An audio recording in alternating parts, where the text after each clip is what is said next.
সবাইকে শুভকামনা জানিয়ে আবার ফিরে এলাম করবিস কিচেনে। সবাই নিশ্চয়ই ভালো আছেন। আজকে আমি যে মাছের রেসিপিটা করেছি আপনারাও বানিয়ে নিতে পারেন। এটি লোটে মাছ। বেশ টেস্টিভাবে বানানোর জন্য আমি 1 কেজি লোটে মাছ নিয়েছি। লোটে মাছগুলো কেটে ধুয়ে পরিষ্কার করে নিয়েছি। আমি মাছগুলো গোটাই রেখে দিয়েছি। আর মাছগুলো দেখে বুঝতে পারছেন কতটা ফ্রেশ মাছ। এরকম মাছ হলে তো আর কোনো কথাই নেই। লোটে মাছে প্রচুর ফসফরাস থাকে, সেই জন্য লোটে মাছের কিছুই বাদ দেবেন না। কেবলমাত্র কাঁটাগুলো কেটে নিন আর মাথাটা বাদ দিয়ে দিন। লবণ আর হলুদ একটুখানি যোগ করুন, করে মাখিয়ে রেখে দিন।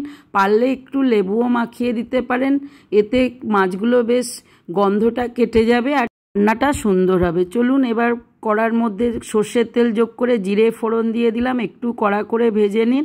ভাজা হয়ে গেলে প্রায় 10টা মতো রসুন যোগ করে দিন। যেহেতু 1 কেজি মাছ, কিন্তু একটু পরিমাণটা বেশিই লাগবে। এইভাবে ভালো করে রসুনটা বেশ কড়া করে ভেজে নেবেন। শুকনো লঙ্কাগুলো ভেঙে ছোট ছোট করে দিন। লোটে মাছ একটু ঝাল ঝাল হলেই ভাল লাগে। দেখুন শুকনো লঙ্কার স্মেলটা নিশ্চয়ই বেরোতে আরম্ভ করবে। সেই মুহূর্তে আমি 1 বাটি পেঁয়াজ একদম মিহি করে কাটা যোগ করে দিলাম। লোটে মাছে একটু তেলটা বেশি দিতে পারেন।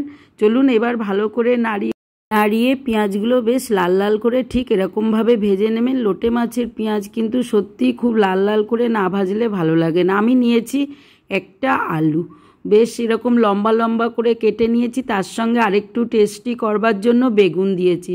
বিশ্বাস করুন 1 কেজি লোটে মাছ রান্না করলেও আমার নিমেষে উদাও। একটুখানি লবণ দিয়ে দিলাম, দিয়ে এবার নাড়িয়ে চাড়িয়ে দিয়ে 2টো তেজপাতা যোগ করে দিলাম। তেজপাতাটাও দেবেন, তা নাহলে কিন্তু মাছের গন্ধটা তো একটু দূর করার দরকার। এইভাবে চাপা দিয়ে দিয়ে ভেজে নিন। 1 চামচ জিরে যোগ করে দিন, 1 চামচ হলুদ যোগ করে দিন আর একটুখানি লঙ্কার গুঁড়ো। না চাইলে আপনারা কাঁচা লঙ্কাটাও ব্যবহার করতে পারেন। যাই হোক, এইভাবে বেগুন আলুটা ভেজে নিন চাপা দিয়ে দিয়ে। এইভাবে বেগুন আলুটাও কিন্তু বেশ ভালো খেতে লাগে রুটি বা গরম ভাতের সঙ্গে। একটুখানি যখন ভাজা হয়ে গেছে তখন 1 চামচ থেকে 1.5 চামচ আদা যোগ করে দিন। আদাটা দিয়ে বাকি বেগুন আলুটা একটুখানি কষে নিন। দেখুন আলুগুলো সেদ্ধ হয়ে গেছে, বেগুনগুলোও কষা হয়ে গেছে। এখন গোটা গোটা লোটে মাছ ছেড়ে দিন। আপনারা ভাবছেন গোটা মাছ দিলাম, কিন্তু একদম মিলিয়ে যাবে, কাঁটাগুলোর কোনো অস্তিত্ব থাকবে না। সেই জন্য ছোট ছোট করে কেটে লাভ নেই। এইভাবেই আস্তে আস্তে মাছের জলে বেগুনের বাকি অংশটা সেদ্ধ হয়ে যাবে, মাছটাও জলটা ছাড়বে আর ধীরে ধীরে সেদ্ধ হয়ে গিয়ে কাঁটা কিন্তু গলে যাবে একদম। এইভাবে চাপা দিন আর আস্তে ধীরে নাড়ুন। একটু গরম মশলা এই ফাঁকে যোগ করে দিন। জলটা বেরিয়েছে দেখছেন, বেগুনে কিন্তু এই জলটা অনেকটা কম করে দেবে। এইবার এইভাবে চাপা দিয়ে দিয়ে ধীরে ধীরে কতটা শুকনো ড্রাই হয়ে গেছে দেখুন। 2টো কাঁচা লঙ্কা যোগ করে দিলাম আর একটুখানি আস্তে ধীরে গ্যাসে করে করে নাড়িয়ে নিন। লোটে মাছের ঘন্ট বলতে পারেন। আর লোটে মাছের এই রকম কারি হলে গরম ভাতের সঙ্গে আর সত্যি কিছু লাগবে না। আমার 1 কেজি লোটে মাছ নিমেষে শেষ হয়ে যায়। একটুখানি চিনি যোগ করে দিলাম। দেখুন আস্তে আস্তে এই মাছটা কিন্তু অনেকটাই ড্রাই হয়ে যাবে। আর একটু চাপা দিয়ে পুরো ড্রাইটা করে নিলাম।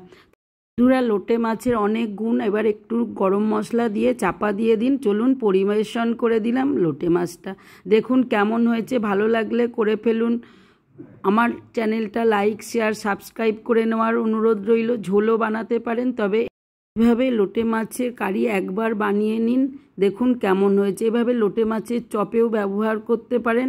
আজ আসি, ভালো থাকবেন, সুস্থ থাকবেন। এমন রেসিপি একবার বানিয়ে ফেলুন যারা। এছাড়াও বন্ধুরা, আপনারা ইচ্ছা হলে লোটে মাছের কাটলেটটা এইভাবে বানিয়ে নিতে পারেন। সস্তা, সহজ আর সুলভলভ্য মাছে যদি এইভাবে বানিয়ে নেওয়া যায়, যার টেস্ট অসাধারণ। একঘেয়েমি না করে মাঝে মাঝে টেস্ট বদলাতে এরকমভাবে এই রান্নাটাও করে নিতে পারেন। গরম ভাত বা ডালের সঙ্গে যা খাবেন, ইভিনিং স্ন্যাক্স হিসেবেও কিন্তু এর জুড়ি মেলা ভার। চলুন বন্ধুরা করে ফেলুন। কেমন হয়েছে লোটে মাছের কাটলেট কিন্তু আমি আগেই বানিয়ে দেখিয়েছি।